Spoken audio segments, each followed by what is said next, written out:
நிகழ்வில் இன்னும் ஒரு உரையினை வழங்க மற்றும் ஒரு சிறந்த திறனாய்வாளர் மற்றும் ஒரு நல்லதொரு இடையீட்டு குறிப்பாளர் அன்புக்குரிய சிராஜ் மசூர் அவர்களை மேடைக்கு அழைக்கின்றேன். பிஸ்மில்லாஹிர் ரஹ்மானிர் ரஹீம். அல்ஹம்துலில்லாஹி ரப்பில் ஆலமீன். ஸலாத்து வஸ்ஸலாமு அலா அஷ்ரஃபில் முர்ஸலீன் வ அலா ஆலிஹி வ ஸஹ்பிஹி அஜ்மஈன். ரப்பி இஷ்ரஹ் லி ஸத்ரி வ யஸ்ஸிர் லி அம்ரி வஹ்லுல் உக்ததம் மின் லிசானி யஃப்கஹு கௌலி ரப்பி ஸித்னி இல்மா. இந்த இயற்கையின் சீற்றங்களும் சமூக பொருளாதார தாக்கங்களும் என்ற திட்வா புயல், அதை தொடர்ந்து ஏற்பட்ட தாக்கங்கள் தொடர்பான இந்த ஆவணத்தை நூலாக நமக்கு தந்திருக்கிறார் அன்புக்குரிய ரசாக் முகமது அலி அவர்கள். அவரை நான் முதலில் வாழ்த்தினாக இதற்கு தலைமை தாங்குகின்ற எங்களுடைய உதவி பிரதேச செயலாளர் ராஷித் தஹியா அவர்களே, அதுபோல இங்கு பிரதம விருந்தினராக கலந்து கொண்டிருக்கின்ற தென்கிழக்கு பல்கலைக்கழகத்தினுடைய கலாச்சார பீடத்தின் பீடாதிபதி பேராசிரியர் ஃபாசில் அவர்களே, நவாஸ் காக்காவை முதல் முறையாக நான் ஒரு ஹெட் டேபிளிலே பார்க்கிறேன். அவர் வேறு இடங்கள் இருந்திருக்கலாம், நான் இன்றைக்குத்தான் முதலில் அப்படி பார்க்கிறேன். மிக தொடர்பான ஒருவர்.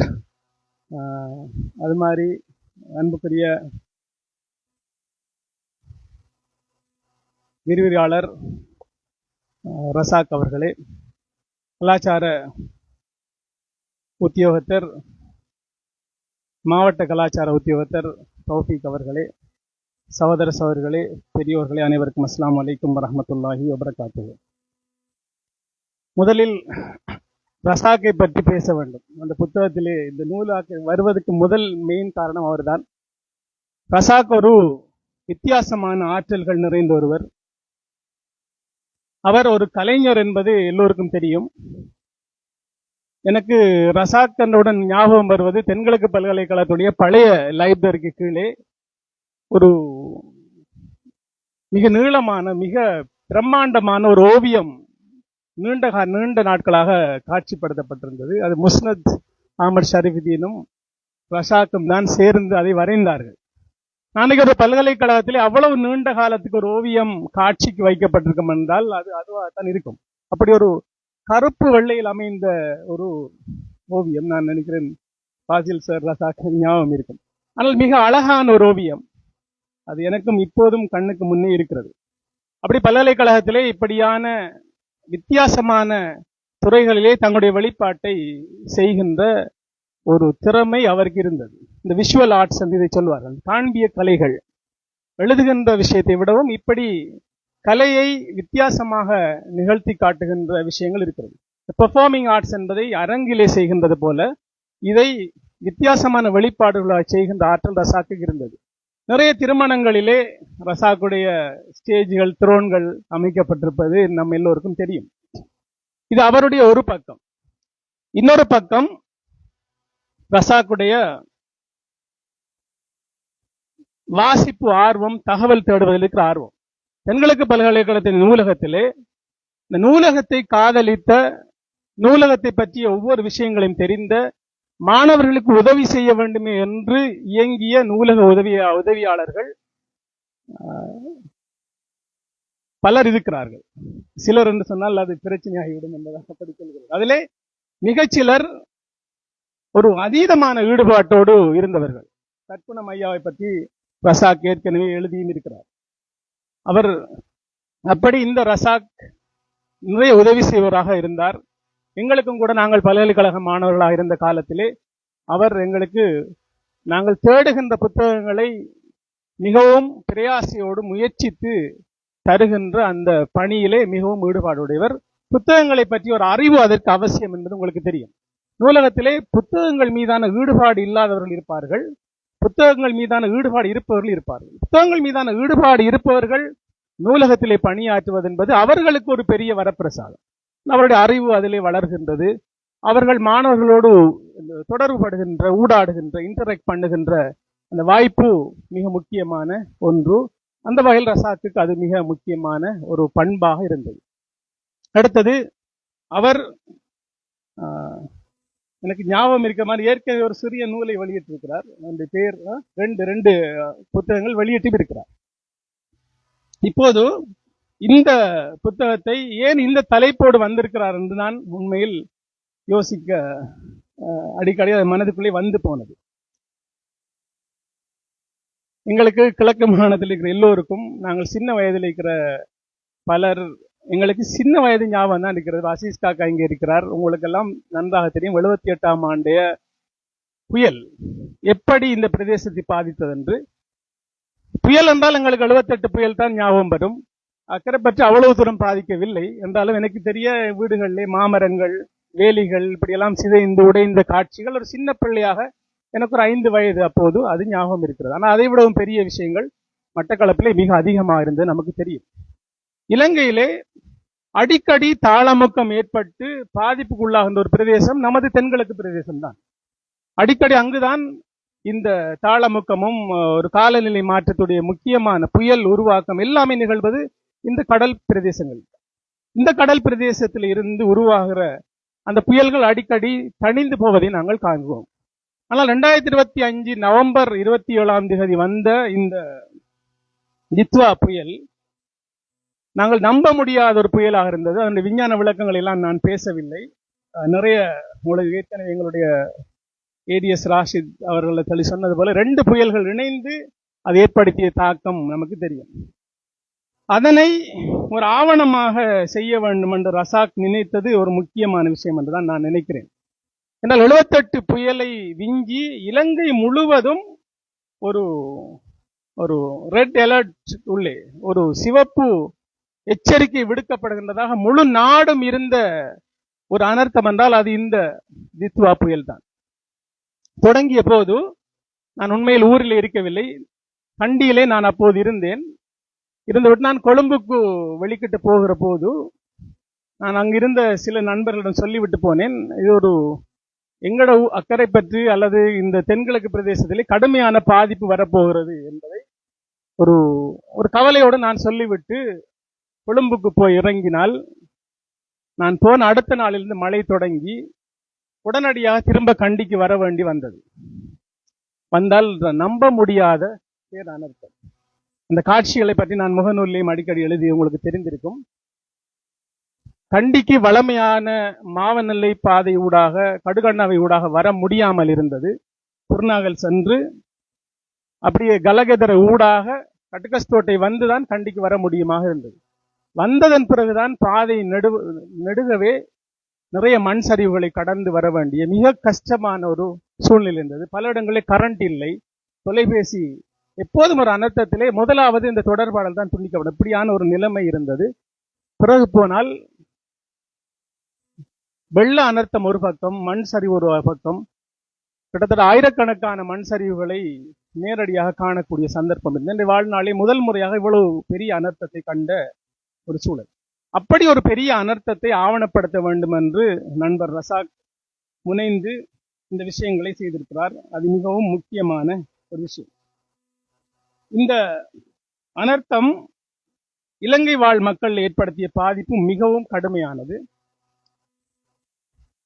அந்த நேரடியாக பாதிக்கப்பட்டவருடைய அனுபவங்களை எல்லாம் கேட்கிற போது அது நம்ப முடியாத வழிகள் கொண்டது. சில பேர் என்னுடைய கண்ணுக்கு முன்னே அழுதிருக்கிறார்கள். இன்னும் கொஞ்ச நேரம், சில மணித்தியாலங்கள் மழை பெய்திருந்தால் பல நூற்றுக்கணக்கால் இருந்திருப்பார்கள். அப்படி ஒரு நிலைமை அதில் இருந்தது. நான் ஒரு வீட்டுக்கு போனேன் கெலியோவிலே. 4வது மாடியில் ஏறி ஒரு டீச்சரும் இன்னும் கொஞ்சம் பேரும் தப்பி இருந்தார்கள். அவர்கள் சொன்னார்கள், இன்னும் கொஞ்ச நேரம் இருந்தால் எங்களுடைய கதை முடிந்திருக்கும். இந்த கம்பளையில் இருந்த ஒரு மாணவர் கிட்டத்தட்ட 300 பேரை காப்பாற்றிய செய்தியை நீங்கள் பார்த்திருக்க கூடும். அது மாதிரி இன்னொருவரை சந்தித்தேன். அவர் நீஞ்சி ஒரு 5-6 குடும்பத்தை கரையேற்றிய விஷயங்களை சொன்னார். அது மாதிரி இலுக்குவத்தையிலே ஒரு சகோதரர் அவருடைய வீட்டுக்கு எடுத்து கொண்டு போய் காட்டினார். அந்த இடத்திலே எப்படி அவருடைய நடக்க முடியாத பெற்றோர், அவருடைய மாமியா, இப்படி பலரை வைத்துக் கொண்டு பட்ட கஷ்டங்கள், நம்ப முடியாத துயரங்கள், நமக்கு அது சொல்லி விளங்காது என்று நான் நினைக்கிறேன். அவ்வளவு பயங்கரமான ஒரு நிலைமையிலே ஒரு மரணத்துடைய விளிம்புக்கு போய் வருகின்ற ஒரு நிலைமை பல இடங்களில் இருந்தது. அப்படியான ஒரு பெரிய அனர்த்தத்தை ஆவணப்படுத்துவது மிக முக்கியமான. அனர்த்தங்களை அந்த தித்வா என்பதற்கான விளக்கத்தை கூட ரசாக் இதிலே பதிவு செய்திருக்கிறார். உண்மையில் அது ஓமானிலே உள்ள ஒரு ஏரி. தித்வா என்ற அரபு சொல் தான் அது. அந்த அந்த ஏரியுடைய பெயர், அதை பற்றிய விடயங்கள் எல்லாம் கூட இந்த நூலிலே அவர் ஆவணப்படுத்தி அதை பற்றிய விளக்கங்களை சொல்லியிருக்கிறார். இது இன்றைக்கு ஒரு எல்லாருக்கும் தெரிந்த விஷயமாக இருக்கு. ஆனால் ஒரு 5 வருடங்களுக்கு பிறகு இது தேட முடியாத ஒரு விஷயமாக மாறிவிடும். மருகும் எம்ஐஏ மொய்தீன் அவர்களுடைய பெயரிலே நாங்கள் ஒரு ஆய்வு நிலையத்தை செய்கிறோம். நேற்று அதிலே ஒரு வரலாற்று ஆய்வரங்கத்தையும் கொழும்பிலே நடத்திவிட்டு தான் இந்த இடத்துக்கு நான் வந்திருக்கிறேன். எம்ஐஏ மொய்தீனிடம் இந்த மாதிரி பண்பை நான் அடிக்கடி அவருடைய வெளியீடு எல்லாவற்றிலுமே பார்த்திருக்கிறேன். அவருடைய படித்த எல்லாருக்கும் தெரியும். எது நடந்தாலும் அதை உடனடியாக ஆவணப்படுத்துவது, பேப்பர் கட்டிங்ஸ், அது என்ன எல்லாம் கிடைக்கும் அவ்வளவுத்தையும் திரட்டி ஆவணப்படுத்துகின்ற ஒரு பணியை அவர் செய்திருக்கிறார். அது பின்னர் மிகவும் பயனுள்ளதாக பல ஆய்வாளர்களுக்கு துணை நிற்கின்ற ஒரு செகண்டரி ஒரு டேட்டாவாக சோர்ஸாக அது பல இடங்களில் இருந்திருக்கிறது. களத்துக்கு போய் அவற்றை திரட்டிய விஷயங்கள்லாம் இருக்கிறது. அப்படியான விஷயங்களை ரசாக் நிறைய திரட்டி இருக்கிறார்.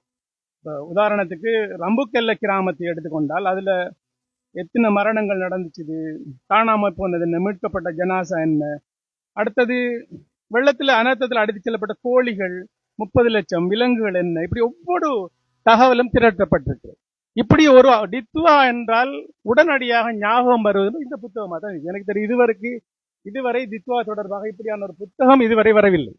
நாளை மாலை கொழும்பிலே இந்த தித்வா அனர்த்தம் தொடர்பான ஒரு டாக்குமெண்ட்ரி பிலிம் வெளியிடப்பட இருக்கிறது. திரும்ப நான் அதுக்கு போக வேண்டியிருக்கிறது. ஆனால் ஒரு புத்தகம் இதுவரை வரவில்லை. ஏதோ அவர் முந்தி விட்டார். இன்று அவர் புத்தகத்தை வெளியிட்டார். நாளை தான் அது கொழும்பிலே எங்களுடைய ஜம்ஜம் ஃபவுண்டேஷன் யூசுப் முஃப்தி அவர்களால் எப்படி ஒரு அனர்த்தத்தை முழு சமூகமாக நின்று நாங்கள் எதிர்கொண்டோம், அதில் எப்படி மீண்டு வந்தோம் என்பது தொடர்பான ஒரு முக்கியமான ஒரு வீடியோ காணொளி ஆவணமாக அது வருகிறது. ஆனால் அந்த காட்சி ஊடகமாக ரசாக் இந்த விஷயங்களை சொன்னது மட்டுமல்ல, உள தாக்கங்களை பற்றி கூட அவர் இந்த நூலிலே பதிவு செய்திருக்கிறார்.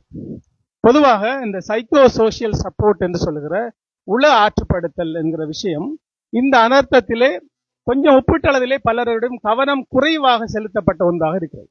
எப்போதும் ஒரு அனர்த்தத்திலே உடனடியாக உணவு கொடுப்பது, நீர் கொடுப்பது, வீடுகளை சுத்திகரிப்பது மிகப்பெரிய சவாலாக இருந்தது. இந்த முறை குறிப்பாக தித்வாவிலே மிக அதிகமாக பாதிக்கப்பட்ட மாவட்டம் கண்டி மாவட்டம், ஆக கூடுதலான உயிரிழப்பு நடந்த மாவட்டம். அதிலும் கண்டி, கம்பள, எலியோய பிரதேசங்களிலே பல ஊர்களுக்கு நான் போனேன். இங்கு இருக்கின்ற அக்கரைப்பற்று, அது மாதிரி கிழக்கு மாநிலத்திலே பல பிரதேசங்களை சேர்ந்தவர்கள் அங்கு வந்து உதவி செய்தார்கள். நமது மாநகர சபை கூட உதவி செய்தது. அது பற்றியெல்லாம் நான் பதிவு செய்திருக்கிறேன். அதெல்லாம் மிகப்பெரிய ஒரு செய்தியை அங்கு பதிவு செய்திருக்கிறது. எந்த அளவுக்கு என்றால், அந்த வர்த்தக சங்கத்தினர், கெலியோய நகர்லிக்க வர்த்தக சங்கத்தினர் வந்து எலமல்தெனிய பள்ளிவாசல் மையமாக அந்த கெலியோய பிரதேசத்தில் இருந்தது. அந்த பள்ளிவாசலுக்கு வந்து அவர்கள் சொன்னார்கள், நாங்கள் எந்த உதவியும் கேட்டு வரவில்லை, ஆனால் உங்களுடைய தொடர்புகளினூடாக உங்களுடைய மக்கள் வந்து செய்தார்கள் ஒரு பெரிய உதவி, அது எங்களுக்கு மிகவும் நம்ப முடியாமல் இருக்கு என்று சொன்னார். உண்மையில் அது நமது மார்க்கம் நமக்கு கற்று தந்த ஒரு சிறப்பான இயல்பு. அது நாம் எந்த ஒரு அனர்த்தம் இருந்தாலும் அடுத்த நிமிடம் நாம் களத்துக்கு போய் மக்களுக்கு பாதுகாப்பு செய்வது, அவர்களுக்கு வேண்டிய உதவிகளை செய்கின்ற அந்த தொண்டு இருக்கிறது. அது மிக முக்கியமான ஒரு பணி. இந்த முறை கிழக்கு மாகாணம் அதிலே ஒரு மிக முக்கியமான ஒரு முத்திரையை பதித்திருக்கிறது. அரசியல்வாதிகள் உட்பட சமூக செயற்பாட்டாளர்கள், இளைஞர்கள் என்ற பெரிய தொகையினர் சுத்திகரிப்பு பணியிலும் இங்க இருக்கிற எல்லா அக்கரைப்பற்று மாநகர சபை, ஏறாவூர், காத்தாங்குடி சபை, பல சபைகள், மூதூர், இந்த எல்லா சபைகளும் அந்த சபைகளுக்குரிய அவ்வளவு வாகனங்கள், அவ்வளவு அந்த முழு தொகுதியை எடுத்துக்கொண்டு சென்று செய்த சேவை மிக முக்கியமானது. இது கட்சி அரசியலுக்கு அப்பால் நாங்கள் பாராட்ட வேண்டும் என்று பல இடத்துல சொல்லி இருக்கிறது. அது மிக முக்கியமான ஒரு பதிவாக அங்கு இருக்கிறது. எப்படி சுனாமி அனர்த்தத்தின் போது அந்த மக்கள் நமக்கு வந்து ஓடோடி நம்மை அரவணைத்தார்களோ, அதற்கு ஒரு கடன் திருப்பி செலுத்துவது போல நமது மக்கள் போய் செய்த அந்த உதவியை சிங்கள மக்கள் மிகவும் மனம் திறந்து பாராட்டுகின்ற பல சந்தர்ப்பங்களை நாங்கள் நேரிலே காண முடியும். இந்த அவசர மனிதாபிமான உதவிகள் தொடர்பாக இந்த நமது உள்ளூர் பொறிமுறைகள் மட்டுமல்ல, வெளிநாடுகள் என்ன செய்திருக்கிறது என்ற விஷயங்களை கூட ரசாக் இந்த புத்தகத்திலே அவர் சுட்டிக்காட்டி இருக்கின்றார். அதுபோல இழப்பீடுகளிலே உள்ள இடைவெளிகளை பற்றியும் கூட அவர் சுட்டிக்காட்டி அதுக்கான ஒவ்வொரு விஷயத்துக்கும் துல்லியமான தகவல்களை தேடி இந்த இடத்திலே தொகுத்திருப்பது மிக முக்கியமானது. அடுத்தது, இது நான் சொல்வது இந்த பல இடங்களில் இருக்கிற விஷயங்களை திரட்டி செய்கின்ற இந்த பணி ஒரு மிக முக்கியமான பணி. அடுத்து இயற்கையுடைய சமநிலை சீர்குலைவது, மனித பங்களிப்பு, மீள்கட்டமைப்பு, எழுச்சி எப்படி செய்யலாம் என்பது என்ற விடயங்களை அவர் பல ஆலோசனைகளையும் கூட இந்த இடத்திலே குறிப்பிட்டிருக்கிறார். குறிப்பாக வெள்ளப்பெருக்கு நிகழ்கிற போது கடைபிடிக்க வேண்டிய தயார்படுத்தல் முறைகள், இந்த ப்ரிப்பேர்ட்னஸ், ஒரு அனர்த்த தயார் நிலை என்பது, டிசாஸ்டர் ப்ரிப்பேர்ட்னஸ் என்பது ஒவ்வொரு பிரதேசங்களுக்கும் மிக முக்கியமானது. பங்களாதேஷிலே இது தொடர்பாக நான் கூட நேரடியாக பத்மா நதியோரம் இருக்கிற அந்த மக்கள் எப்படி ஒரு திடீர் வெள்ளம் வருகிற போது முன் தயாரிப்பு நடவடிக்கைகளை செய்கிறார்கள் என்ற ஒரு பயிற்சிக்கு நேரடியாக அங்கு சென்று கலந்து கொண்டிருக்கிறேன். அது மாதிரி நமது பிரதேசங்களிலும் இந்த ஏர்லி ப்ரிப்பேர்ட்னஸ் தொடர்பாக, இந்த ஆரம்பத்தில் இருந்தே தயார்படுத்துகின்ற அந்த விதங்கள் தொடர்பாக இப்போது அதிகம் ஆர்வம் காட்டுகிறார்கள். நாங்களும் கூட சில அப்படியான வேலைகளை செய்திருக்கிறோம். இதில் அவர் வெள்ளப்பெருக்கு ஏற்படக்கூடிய இடங்களை அறிந்து வைத்திருத்தல் மிக முக்கியமான. ஒரு ஊரிலே எந்த பிரதேசம் முதலில் வெள்ளத்திலே பாதிக்கப்படுகிறது என்பது பற்றிய அந்த முதல் நிலை தகவல் நமக்கு தெரிந்திருக்க வேண்டும். வெள்ளப்பெருக்கு ஏற்படும் காலங்களில் பாதுகாப்பாக தங்குவதற்கு இடங்களை அறிந்து வைத்திருத்தல். ஒவ்வொன்றாக விரிவாக சொல்லவில்லை, தொட்டால் மிக நீண்டு சென்றுவிடும். உடனடியாக சுனாமி நடந்தவுடன் வெளியேறும் வழி என்று இப்போது பல இடங்களை போட்டு நீங்கள் காண்டிருப்பீர்கள். அது உடனே உங்களுக்கு ஒரு பெரிய விஷயமா தெரியாது. ஆனால் அந்த அனர்த்தம் நடந்தவுடன் ஒரு பாதிக்கப்பட்டவர் எப்படி தப்பி செல்வதில் குழம்பி போவார்கள். அவர்கள் உடனடியாக போக வேண்டும். வெளியூரை சேர்ந்தவர்கள் எப்படி அதை தப்பிப்பதற்கான இந்த வழிகளை காட்டுகிற விஷயங்கள், இப்படி பல விஷயங்களை இதிலே சுட்டி காட்டுகிறார். இன்னும் பலர் பேச இருப்பதால் நான் அதிகமாக பேச விரும்பவில்லை. என்றாலும் இந்த அடுத்தது ரேடார் தொடர்பான இந்த புதிய விஷயங்களை கூட அவர் இந்த இடத்துல இதிலே பதிவு செய்திருக்கிறார். இப்படி நான் பார்த்தபோது இப்படி பல விஷயங்களை சொல்லி இயற்கையுடைய சீற்றமும் சமூக பொருளாதார தாக்கமும் என்கிற இந்த புத்தகத்தை, nature's theory and socio economic impacts என்ற இந்த புத்தகம் ஒரு ரசாக்குடைய மிக முக்கியமான ஒரு வெளியீடாக இருக்கிறது. அவரை இந்த இடத்துல நான் வாழ்த்துகிறேன். கடைசியாக ஒரு விஷயத்தை மட்டும் சொல்லிவிட்டு முடிக்கலாம் நினைக்கிறேன். ராஷித் எங்களுடைய ஏடிஎஸ் அவர்கள் குறிப்பிட்டது போல, நான் அந்த சமநீதி சங்கியில் எழுதிய கட்டுரையாக தான் அவர் படித்திருக்கிறார். முறையாக எழுதிய கட்டுரை ஒரு படித்ததாக அவர் சபையில் சொல்லியிருக்கிறார். அதில் நான் முதலிலே கோட் பண்ணிய விஷயத்தை ஒரு மிக முக்கியமான விஷயம் என்பதால் இந்த சபைக்கு சொல்கிறேன்.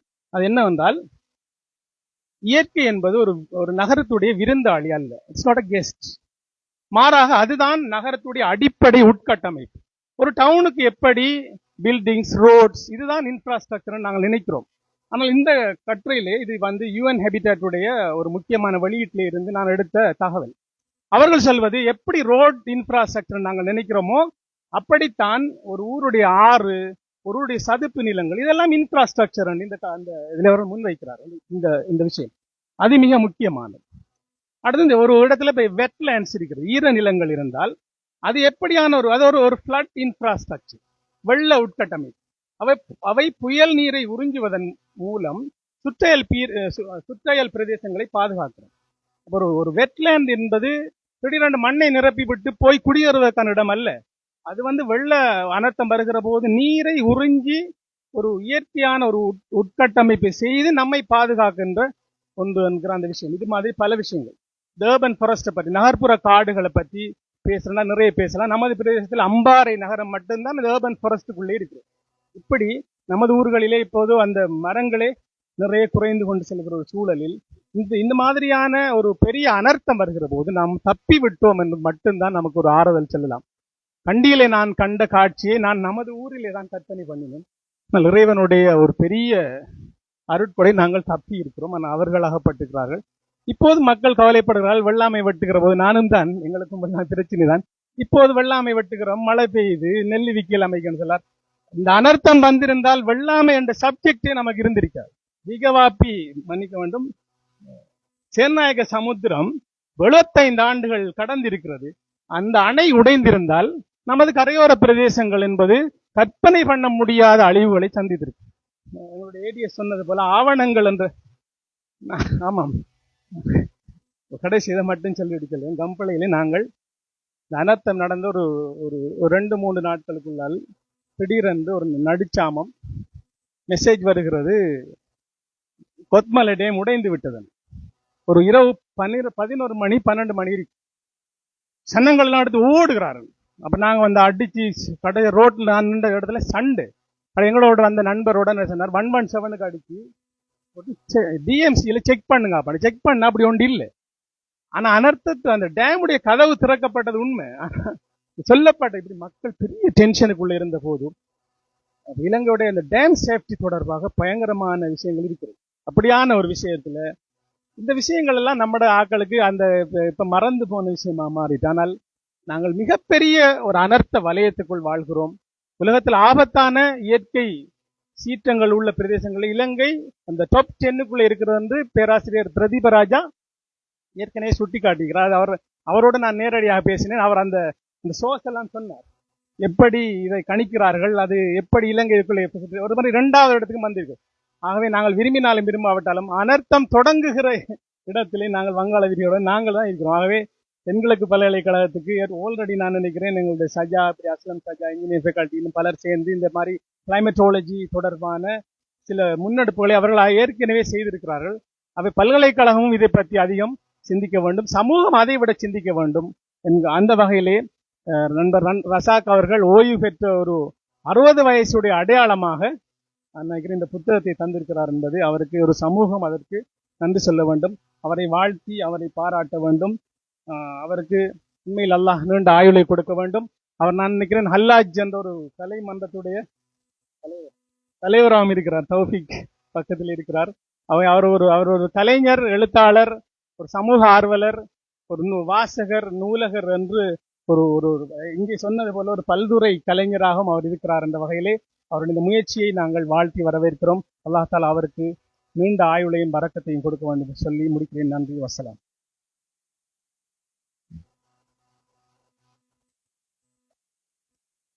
இதுவரைக்கும் நல்லதொரு உரையினை வழங்கிய விமர்சகர், திறனாய்வாளர், முன்னாள் அக்கரைப்பற்று மாநகர சபையினுடைய கௌரவ உறுப்பினர் அன்புக்குரிய சிராஜ் மசூர் அவர்களுக்கு நன்றிகளை தெரிவித்து